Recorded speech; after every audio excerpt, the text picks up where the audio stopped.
इसके बाद नॉट आता है, नॉट रिवर्स करता है। मतलब एक तो एक बात ये कि ये यूनरी लॉजिकल ऑपरेटर है। यूनरी का मतलब आपको मैं ऊपर बता चुका हूँ, सिंगल ऑपरेंड जो यूज करते हैं, ऐसे ये सिंगल कंडीशन यूज करता है। जैसे लिखा है 25 ग्रेटर देन 7, इसका आंसर है ट्रू, मगर लिखा है इसके आगे नॉट, इसलिए इसका आंसर जो आएगा वो आएगा फॉल्स। किसी भी एक्सप्रेशन की जो कंडीशन होती है उसका रिवर्स कर देता है। ये 3 एग्जाम्पल अभी आप पढ़ लेंगे, ये 3 नहीं पढ़ेंगे। ये मैं आपको ये जो राइट हैंड साइड पे जो वैल्यू अभी चीज नहीं पढ़ाई है वो पढ़ाएंगे, तब उसके बारे में वो क्लियर होगा।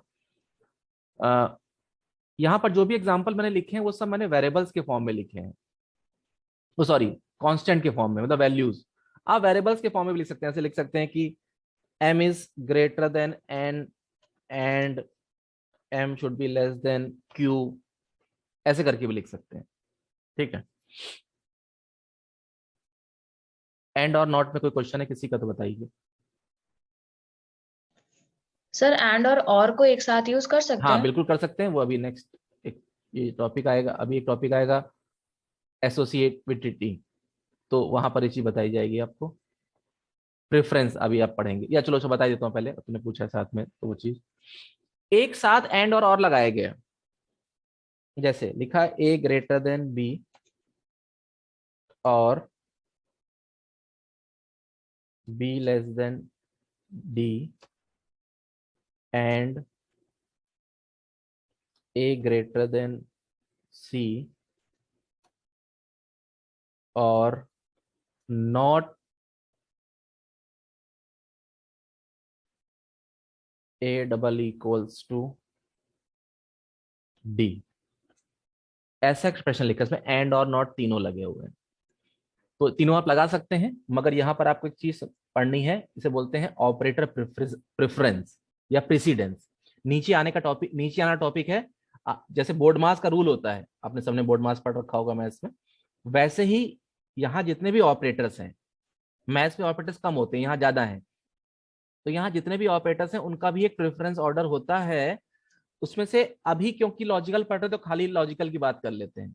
तो एंड और नॉट का जो प्रेफरेंस है उसमें सबसे पहले आता है नॉट।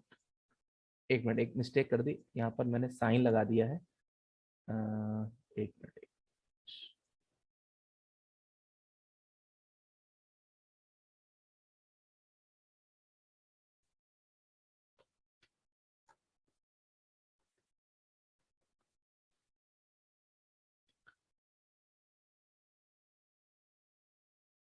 सबसे पहले आता है नॉट, तो सबसे पहले नॉट सॉल्व होगा।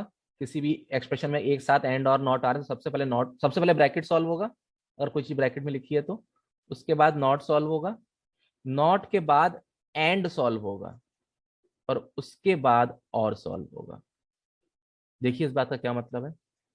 इसमें सबसे पहले ये चीज सॉल्व होगी, ए इक्वल्स टू बी, इसका जो भी आंसर आएगा ट्रू या फॉल्स, ये नॉट उसको रिवर्स कर देगा। मतलब सबसे पहले जो आंसर आएगा वो ये होगा।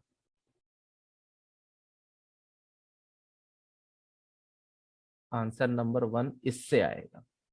इसके बाद इंपॉर्टेंट पार्ट ये है कि इसके बाद सॉल्व होगा ये, मतलब एंड।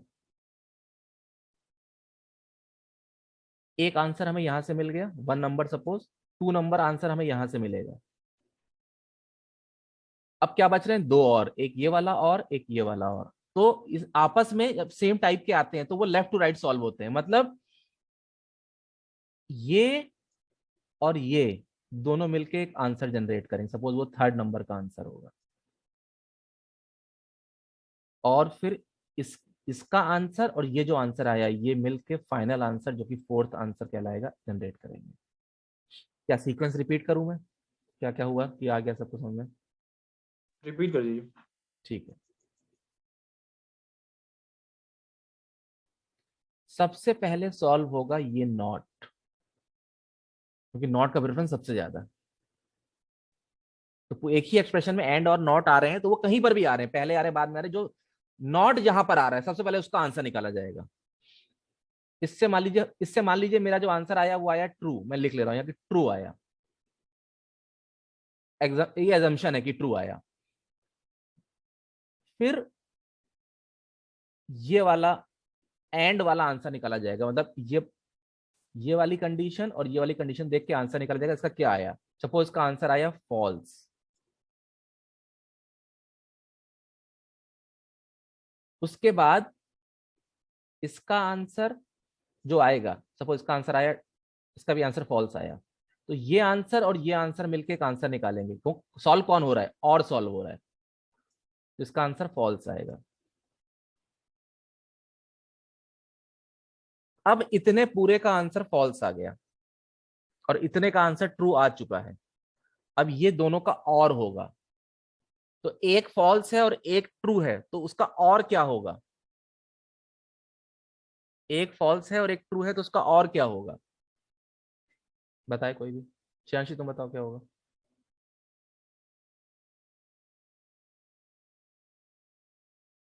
शियांशी, एक तरफ से तो फॉल्स रिपीट कर।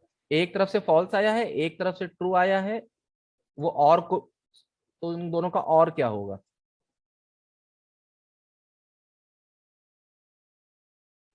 ट्रू। ट्रू, तो इसका आंसर ट्रू आ जाएगा। मैं खुद ही रिपीट कर दे रहा हूँ पूरी बात एक बार, या फिर मैं यहाँ पर एबीसीडी की वैल्यू लिखूं तो और अच्छा समझ में आएगा, बट उतना नहीं, मैं फिर से एक बार डायरेक्ट करके बता रहा हूँ। इसका आंसर सपोज ट्रू आया, क्योंकि सबसे पहले यही सॉल्व होगा, ये ध्यान रखने की बात है। तो इसका आंसर ट्रू आ गया, फिर सॉल्व होगा एंड वाला। तो एंड वाले के दो कंडीशन कौन कौन सी हैं, एक बी लेस देन डी वाली और एक ए ग्रेटर देन सी वाली, ये दोनों आपस में सॉल्व होंगी। तो इनका आंसर मैं मान रहा हूं कि फॉल्स आया।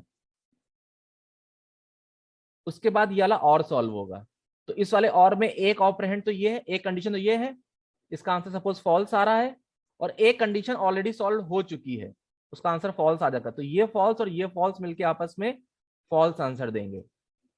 उसके बाद और सॉल्व होगा, तो ये वाला ट्रू और ये वाला फॉल्स आपस में सॉल्व होंगे।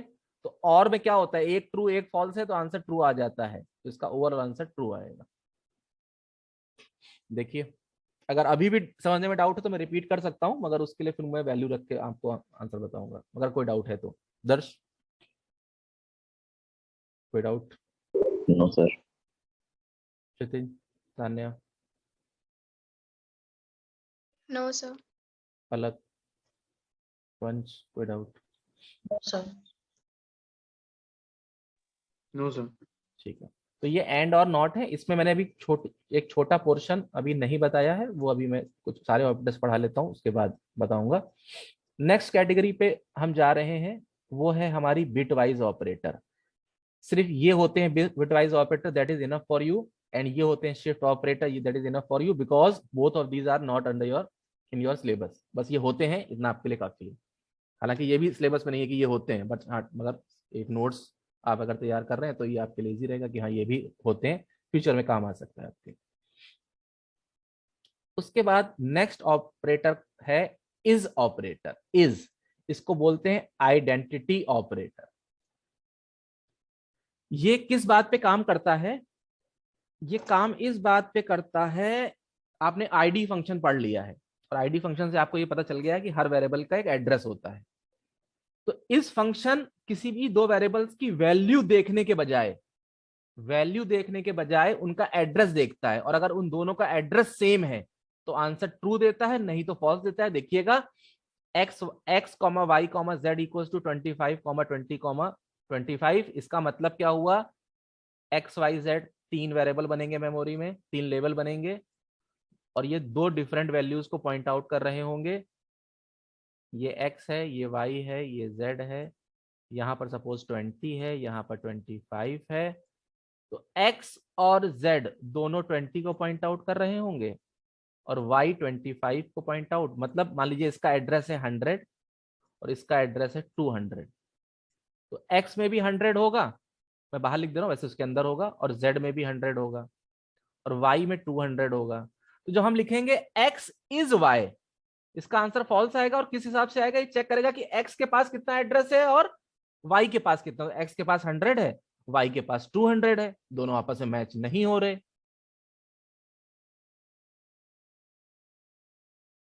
दोनों मैच नहीं हो रहे, तो आंसर उसका फॉल्स आ जाएगा।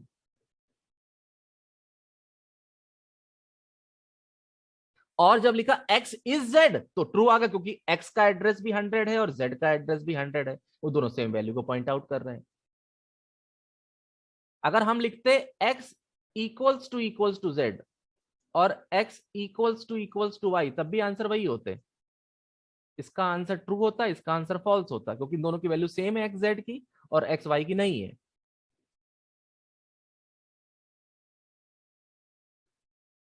मगर ये वैल्यू देख के नहीं, एड्रेस देख के करते हैं। इस बात से कुछ फर्क पड़ता है। हालांकि अभी इस केस में एक्स वाई जेड के केस में तो कोई फर्क नहीं है, क्योंकि वैल्यू सेम है तो एड्रेस भी सेम होगा, एड्रेस सेम है तो वैल्यू सेम होगी। मगर कुछ चीजों में इन बातों का फर्क पड़ता है। मगर उन चीजों में जाने से पहले एक बात और, इज नॉट, ये उसका उल्टा कर देगा। मतलब यहां पर इज की जगह इज नॉट लगा दो तो इसका आंसर ट्रू हो जाएगा, और यहां इज नॉट लगा दो इसका आंसर फॉल्स हो जाएगा। बिल्कुल सिंपल सी बात है कि इज जो काम करेगा उसका उल्टा आंसर निकाल के नॉट दे देगा। नॉट आप पढ़ चुके हैं, ये मिला के इज नॉट है।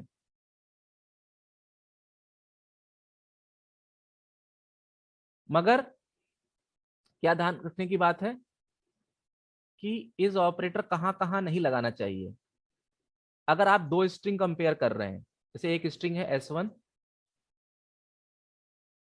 उसकी वैल्यू हेलो है, और एक स्ट्रिंग S2 है, उसकी वैल्यू भी हेलो है, कोई प्रॉब्लम नहीं है उसमें, तो आपका ये इज सही काम करेगा।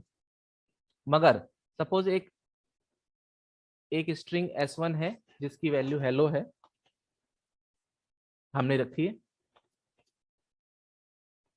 और एक S2 नाम की स्ट्रिंग है, उसको हमने यूजर से इनपुट कराया है।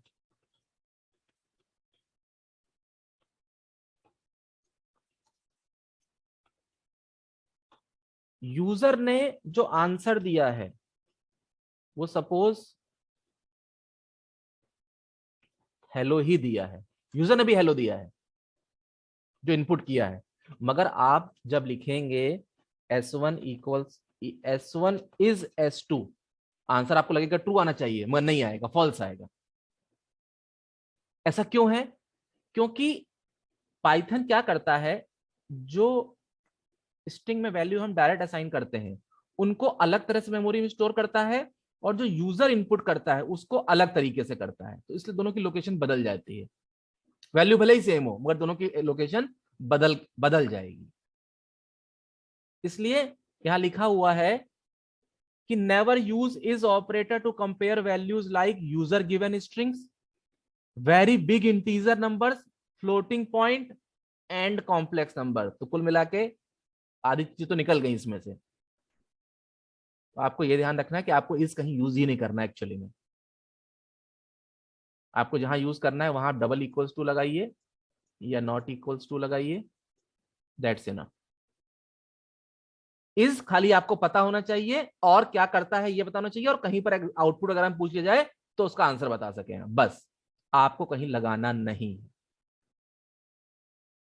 या वाइवा वगैरह में कोई आपसे पूछ ले कि दो वेरिएबल हैं एक्स और वाई, यूजर से उनकी दोनों की वैल्यू इनपुट कराइए, आप बताइए दोनों की वैल्यू सेम है कि नहीं, मगर आप डबल इक्वल्स टू ऑपरेटर नहीं लगा सकते, तब उसका सॉल्यूशन होता है is, identity operator is. Operator की कैटेगरी का नाम भी याद रखिएगा, आइडेंटिटी ऑपरेटर है दोनों, इज और is not. Is it okay? सबके लिए ठीक है इज और इज नॉट? लास्ट ऑपरेटर पे पहुंच रहे हैं हम, नाम है उसका मेंबरशिप ऑपरेटर। बहुत आसान सी चीज है मेंबरशिप ऑपरेटर। किसी भी सीक्वेंस में तीन तरह के सीक्वेंस होते हैं आपके, लिस्ट, टपल और स्ट्रिंग। आप कोई एक वैल्यू लिखते हैं और इन लगाते हैं और वो सीक्वेंस लिखते हैं, तो ये इस वैल्यू को इस सीक्वेंस में सर्च करके बता देगा कि वो उसमें एग्जिस्ट करता है या नहीं करता है, ट्रू फॉल्स में आंसर देगा। जैसे कि लिखा है 10 इन इतना, आंसर ट्रू क्योंकि 10 इसमें आ रहा है। 100 इन एक सीक्वेंस, आंसर फॉल्स क्योंकि वो उसमें नहीं आ रहा है। यहां पर हम टपल भी लगा सकते हैं और स्ट्रिंग भी लिख सकते हैं। मैं लिख के दिखा दे रहा हूं, ऐसे लिखा हुआ है, मैंने सब लिखा H in welcome to CA. इसका आंसर क्या आएगा? सॉरी, इज नहीं है, इन है। क्या आंसर आएगा इसका दर्श?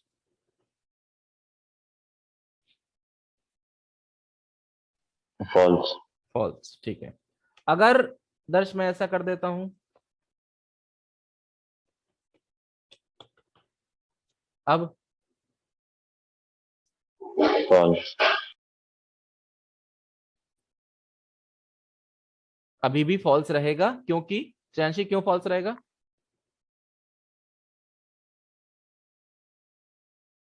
या ट्रू रहेगा तुम्हारे हिसाब से? ऐसा तो नहीं है, दोनों बातें। Shreyanshi, reason, false. Reason, reason. H तो है उसमें।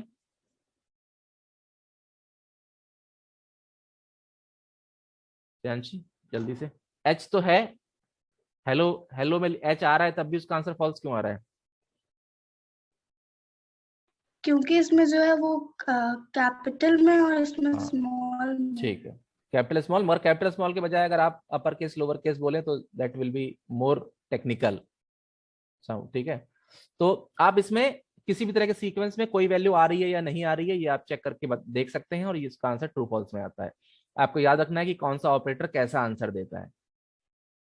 जैसे जितने ये हैं, plus minus multiplication mod float division power, ये सब आंसर न्यूमेरिक नंबर देते हैं, मतलब कभी इंटीजर कभी फ्लोट।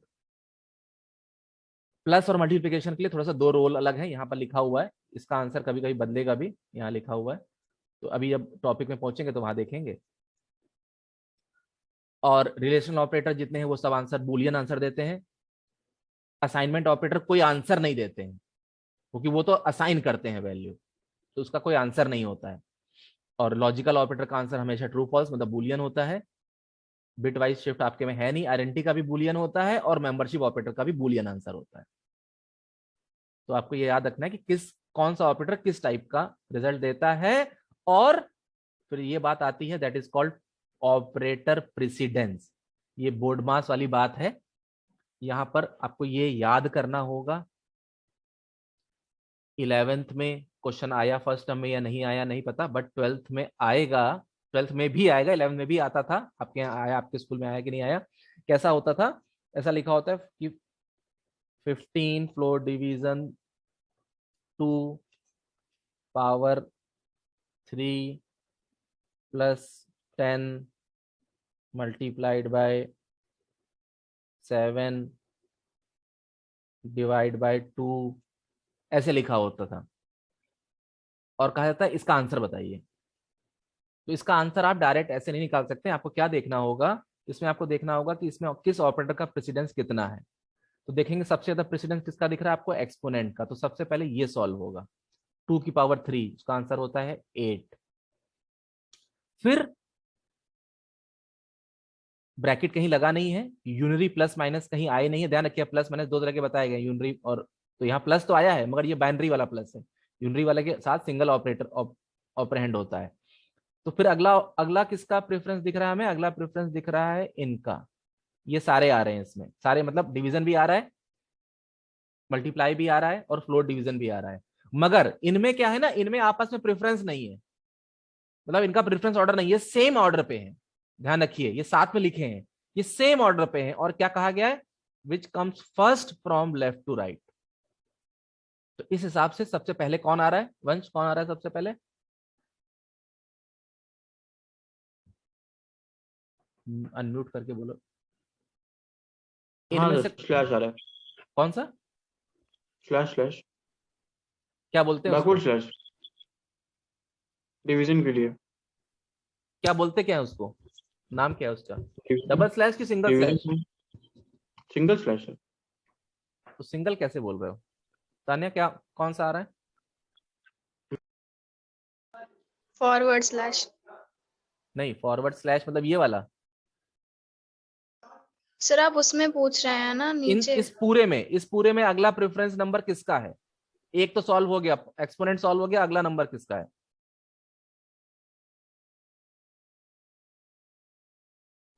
Sir slash.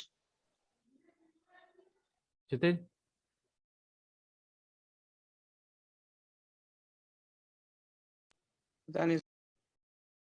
दर्श,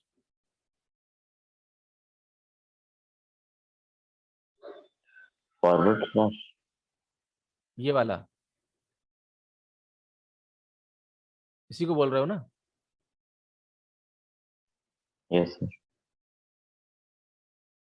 वंश तुमने भी यही बोला है? श्रेयांशी हाँ तुमने सर। भी अच्छा तुमने नहीं बोला अभी वंश। यस हाँ अच्छा वंश तुम्हारा क्या है?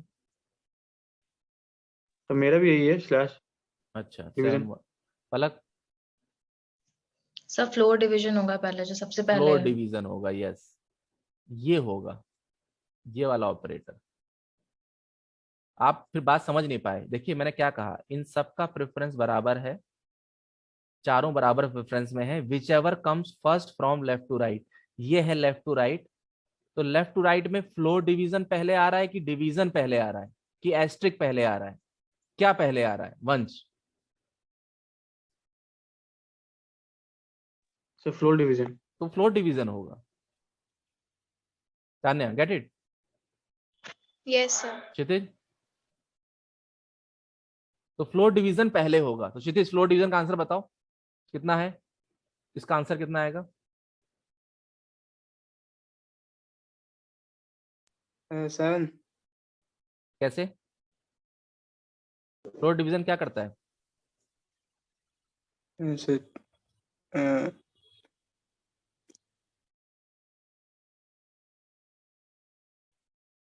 नहीं याद नहीं है? दर्श याद है? Yes sir. 7.5। 7.5। वंश फ्लोर डिवीजन याद है? सर 7। श्रेयांशी? सर 7 होगा 7। 7। तान्या? सर 7। आप सब लोग गलत ऑपरेटर का आंसर बता रहे हैं। पेज वेज पलट रहे हैं, बुक में भी देख रहे हैं, मगर तब भी आंसर गलत बता रहे हैं। पलक? 7 ही होगा सर जहाँ तक। अच्छा कितना, अच्छा क्या कर रहे हो तुम लोग? कितना, अच्छा वंश तुमने 7 कैसे निकाला बताओ जरा। सर फ्लोर डिवीजन डिवीजन करता है, उसके बाद पॉइंट वाले वो जो इंटीजर वो तो हटा देता है उसको, हाँ तो फिर कितना बाई 7 कितना आएगा। कर रहे हो तुम लोग? सर 1 आएगा। वंश कितना बाई कितना कर रहे हो? कितना डिवाइड बाय कितना कर रहे हो? 2/15। 15/2 कर रहे हो? सब हाँ लोग यही सर। कर रहे हैं? सर हाँ। 1 आएगा, 15/8 होगा। 15/8 बेटा, वो तो मैंने वहां ऑलरेडी लिखा हुआ है कि वो पावर पहले सॉल्व हो चुका है। वो तो सबको दिखना चाहिए इतना।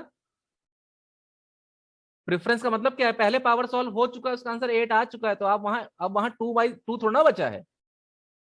चलिए अच्छा, तो इसका आंसर 1 आएगा। 1, 15/8 मतलब 1 हो गया आंसर। ठीक है, अगला प्रेफरेंस बताए श्यांशी, अगला प्रेफरेंस किसका, किस ऑपरेटर का?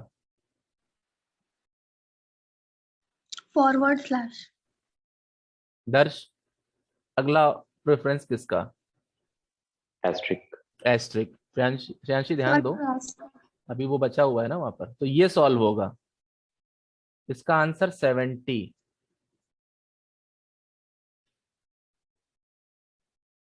समर्थ सब सुन रहे हो? Yes sir. तो अगला बताओ, क्या अगला क्या सॉल्व होगा?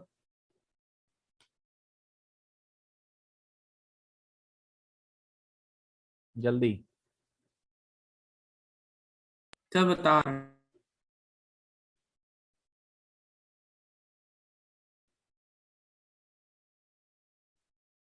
चलो उसके बाद वाला तुम बताना। क्षितिज बताओ इसका अगला अगला क्या सॉल्व होगा?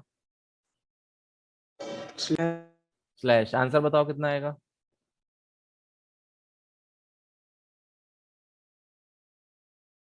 इसका आंसर कितना आएगा जल्दी? क्षितिज यस सर। इसका आंसर कितना आएगा?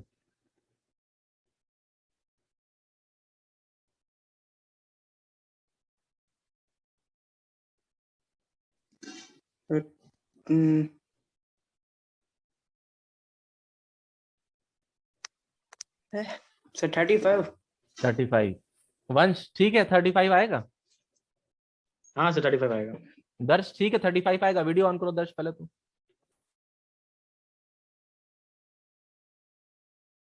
हाँ 35 आएगा।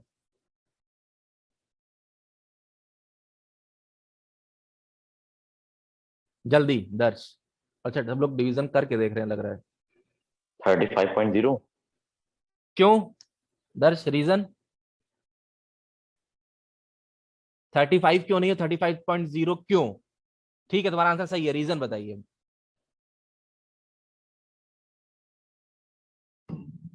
सर सिंगल फ्लैश यूज हुआ है।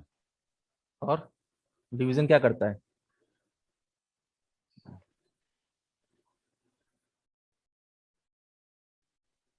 तो नहीं पता। मतलब तुमने साथ में पाइथन में सॉल्व करके देखा या तो इसको ऐसा किया क्या?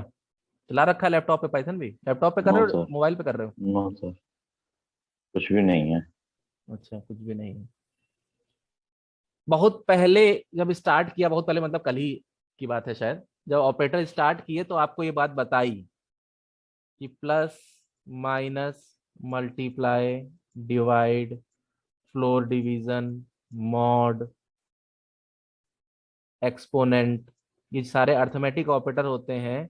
इसमें डिवीजन ही एक ऐसा ऑपरेटर है जो हमेशा फ्लोटिंग पॉइंट रिजल्ट देता है। बाकी सब में उनके ऑपरेंड कौन से हैं, अगर इंटीजर है तो इंटीजर आंसर आता है, फ्लोटिंग पॉइंट है तो फ्लोटिंग पॉइंट आता है। डिवीजन हमेशा आंसर पॉइंट में ही देता है। कम से कम 4 से 5 बार ये बात पूरी क्लास में बताई थी, आज फिर बता रहा हूं। और रीजन यही है कि स्टूडेंट ये बात भूल जाते हैं। तो इसका आंसर 35 नहीं 35.0 होगा। क्षितिज फाइनल आंसर क्या होगा?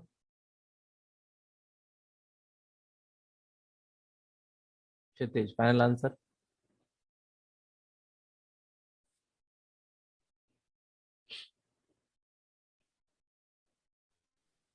36.0।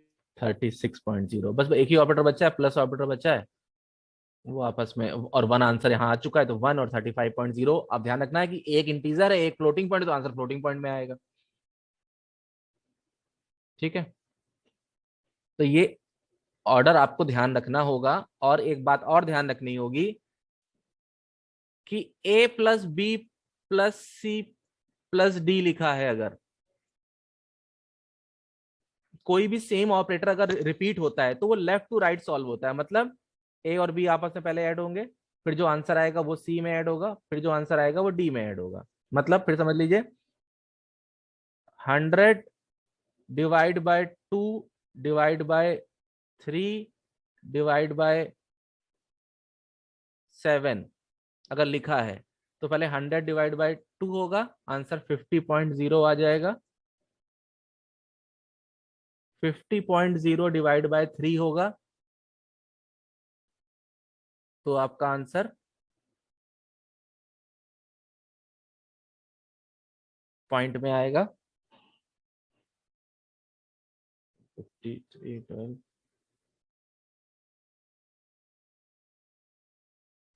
16.66 करके आंसर आएगा। अब ये डिवाइड बाय 7 होगा तो आंसर 16 2 2.4 2.3 समथिंग आंसर आएगा इसका। मतलब लेफ्ट टू राइट सॉल्व होता है। सेम ऑपरेटर अगर लगे हैं तो सबसे पहला वाला फिर उसके बाद वाला, मतलब लेफ्ट टू राइट सॉल्व होते चले जाते हैं। मगर सारे ऑपरेटर के साथ हैं एक्सेप्ट ये इकलौता ऐसा ऑपरेटर है जो कि राइट टू लेफ्ट सॉल्व होता है। मतलब 3 की पावर 2 की पावर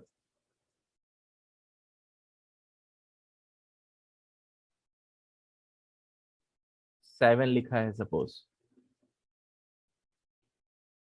तो बाकी ऑपरेटर्स को अगर फॉलो करें उसके साथ में 2 की पावर 3 की पावर 2 9 और 9 की पावर 7 होता, मगर ऐसा नहीं होगा। ये उल्टा, मतलब पहले ये आंसर निकाला जाएगा।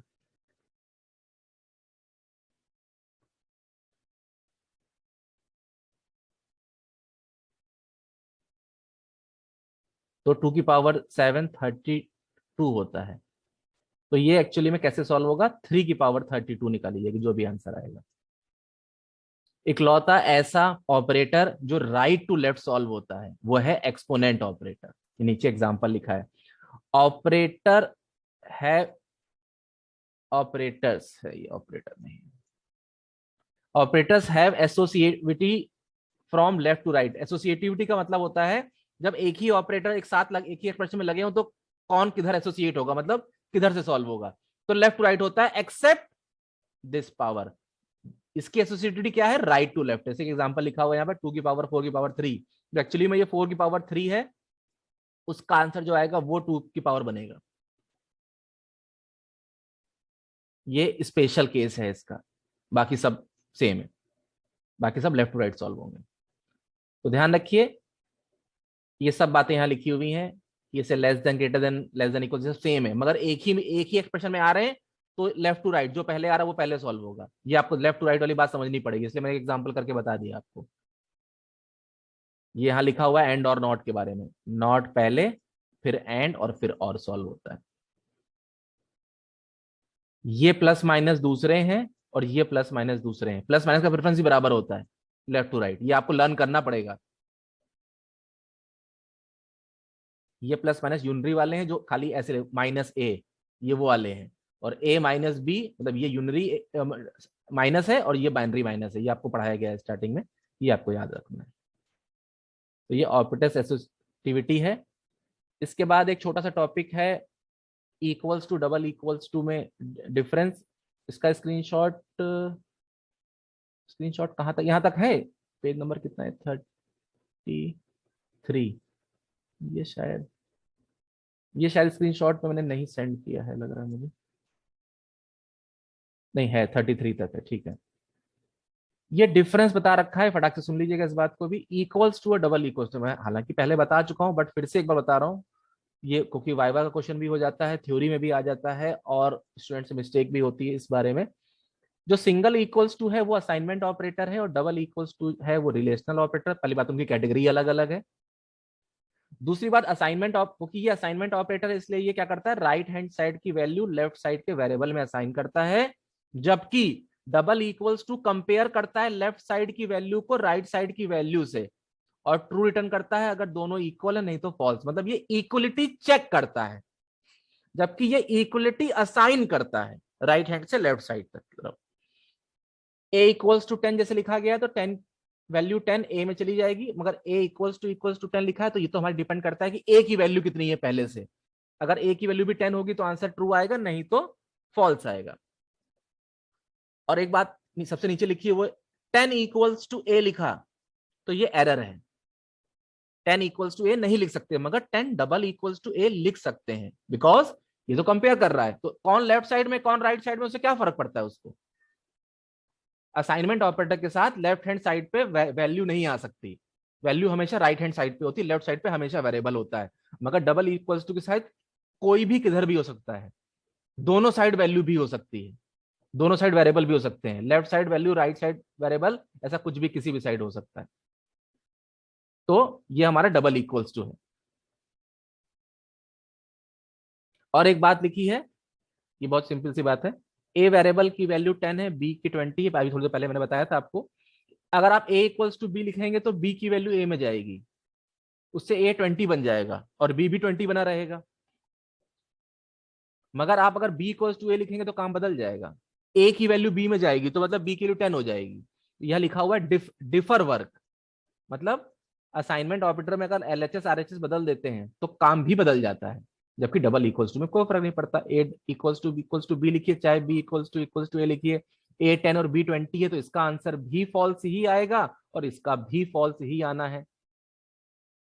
तो एलएचएस आरएचएस फर्क नहीं डालते असाइनमेंट ऑपरेटर में, जबकि असाइन उस पे रिलेशन डबल इक्वल्स टू पे, जबकि सिंगल इक्वल्स टू पे फर्क पड़ता है। ठीक है, कल की क्लास में हम छोटी सी एक बात पढ़ेंगे और फिर मोस्ट प्रोबेबली प्रोग्रामिंग में एंटर कर जाएंगे। ठीक है, प्रोग्रामिंग करने का हमारा तरीका किस तरह का होगा कि मैं आपको जैसे फर्स्ट प्रोग्राम, एक या दो प्रोग्राम दिखाऊंगा और उनको रन करना होगा तो रन करा के भी दिखा दूंगा, फिर आपको प्रोग्राम दे दूंगा, आपको करने होंगे इसके बाद प्रोग्राम। क्या करेंगे आप प्रोग्राम सॉल्व करेंगे, आपके पास मोबाइल होना चाहिए साथ में एक, चाहे तो आप जिससे क्लास कर रहे हैं वही मोबाइल, या अगर लैपटॉप से कर रहे हैं तो एक्स्ट्रा एक मोबाइल चाहिए होगा। आपको कॉपी में वो सॉल्व करके उसकी फोटो क्लिक करके मुझे तुरंत तुरंत क्लास में ही व्हाट्सएप करनी होगी, मैं चेक करके आपको सॉल्यूशन वहीं पर बताऊंगा। कोई एरर है तो ठीक वो बताऊंगा, और अगर ठीक है तो वो भी बता दूंगा। तो जो लोग लैपटॉप से क्लास कर रहे हैं, from the next class, from tomorrow, they need a mobile also with them. ठीक है, और जो मोबाइल से ही कर रहे हैं वो उसी मोबाइल से जिससे क्लास कर रहे हैं उसी से क्लिक करके फोटो मुझे सेंड कर देंगे। ठीक है, और जब आप क्वेश्चन सॉल्व कर रहे होंगे उस समय आपका मोबाइल जो कैमरा है वो ऑन ऑफ नहीं होना चाहिए, ऑन ही रहना चाहिए। ठीक, बुक दर्ज नहीं रखना उस टाइम अपने पास। ठीक है, अब जितने थ्योरी पढ़नी तुमने सर बुक से बुक पढ़ लो। नहीं है, कॉपी है। अच्छा, कॉपी है, कॉपी है। स्कूल कॉपी है क्या? किसी चीज से तो मैच कराते रहते हो नो साथ सर, में। आपकी। सर आपकी है। अच्छा, यही वाली, चलो ठीक है। सर उस पर लिखा हुआ है। अच्छा अच्छा, गुड। और एक और चीज कोशिश करेंगे, अगर इधर हरदोई से मतलब आपके उधर से किसी का यहाँ आना होता है या मेरा इधर उधर कभी जाना होता है, तो मैं आप लोगों को पूरा एक प्रिंट आउट इस पूरे नोट्स का एक दे दूंगा, जिससे कि आप उसको इजिली नोट्स वो कि बना पा रहे नहीं बना पा रहे मुझे नहीं पता, या आगे कितना बना पाएंगे, और जब और सब्जेक्ट्स भी आपके बर्डन आ जाएगा तो एक सीधे प्रिंट आउट ही दे देंगे, आप सीधे उससे पढ़ लीजिए, सबसे इजी हो जाएगा आपके लिए। ठीक है, जो पर्सन प्रोग्राम करने लगेगा, मतलब सेटिस्फैक्ट्री मुझे लगेगा, उन लोगों की फीस सबमिट होनी स्टार्ट हो जाएगी। ठीक है, तब तक फीस नहीं जब तक कि आप प्रोग्राम खुद से लिखना नहीं सीख जा रहे। तो most probably from tomorrow we will enter in the programming section. और क्योंकि